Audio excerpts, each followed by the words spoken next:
Salut les Z. J'avais envie de traiter un nouveau thème dans cette vidéo parce que j'ai lu récemment quelque part, alors c'est un petit peu ça le problème, c'est que j'ai l'impression que je lis beaucoup de choses, je passe beaucoup d'un sujet à un autre et puis en fait il y a des moments où il y a des informations qui me reviennent, je sais pas si ça te fait ça, il y a une information qui me revient mais alors je vais mettre un temps de fou avant de retrouver la source. Depuis que cette information m'est revenue en tête, je suis en train de chercher la source. Alors j'ai une petite idée, je vais te mettre le lien de l'article dans la description, là juste en dessous de la vidéo. C'était un article, alors je sais, bon, en espérant que ce soit bien ça la source, mais j'ai donc lu quelque part que pour le profil du HPI, qui est... Parce que c'est vrai que, reprenons les choses dans un ordre clair, puisqu'on me dit que je suis quand même claire, il faut que je continue à l'être.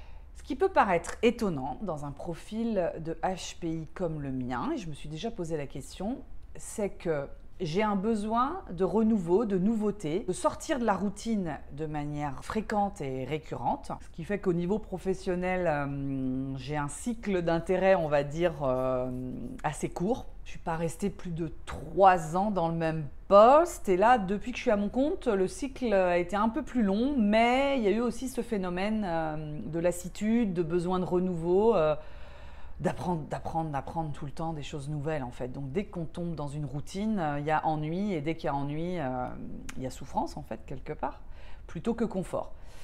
Et donc très souvent je me suis dit c'est étrange d'avoir ce fonctionnement-là de manière globale et qui se manifeste beaucoup dans l'ordre professionnel.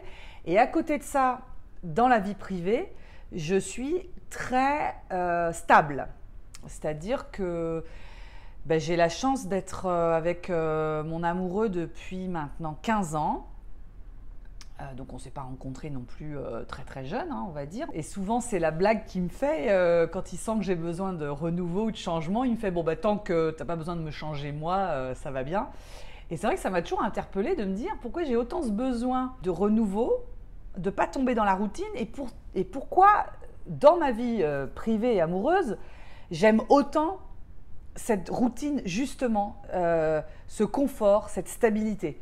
C'est vrai que c'est assez étonnant. Et donc, j'ai lu quelque part que c'était au contraire tout à fait logique. Et ça m'a semblé l'explication très pertinente, qui est que si on a autant besoin d'instabilité volontaire, hein, on ne peut pas être sur tous les plans dans cette instabilité. On a besoin d'une forme de stabilité dans un de nos cercles. Et très souvent, donc là, ça parlait vraiment du zèbre, qui disait que les personnes zèbres étaient des personnes, alors au-delà, je pense, des valeurs que nous avons très fortes d'honnêteté, d'authenticité, donc de fidélité. Les zèbres avaient besoin d'une de leurs sphères très stable pour pouvoir exprimer cette quête, ce besoin de renouveau, de changement, d'apprentissage, voilà, par ailleurs. Et en fait, cette explication m'a semblé hyper logique. C'est justement parce qu'il y a la sphère privée qui est stable et qu'on peut se reposer dessus qu'on peut vivre l'instabilité ailleurs, qu'on se crée volontairement. Je me rends compte d'ailleurs que les zèbres que je connais sont plutôt très fidèles en amour, très stables dans leur vie amoureuse, ont des relations de longue durée, et je me dis que c'est sans doute un élément vrai. Alors dites-moi en commentaire si c'est votre cas, si vous avez la chance d'être en couple, parce que je sais que c'est aussi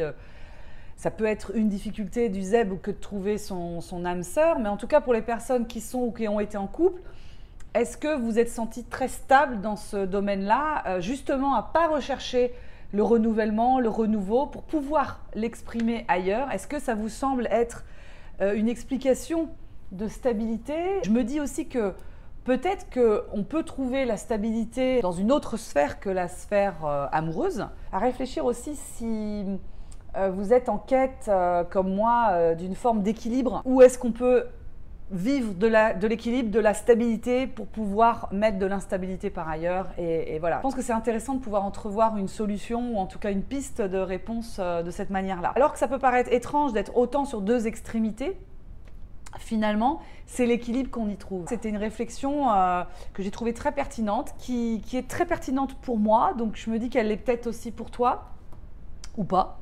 On en parle si vous le souhaitez dans les commentaires ou lors d'une prochaine vidéo. À très bientôt.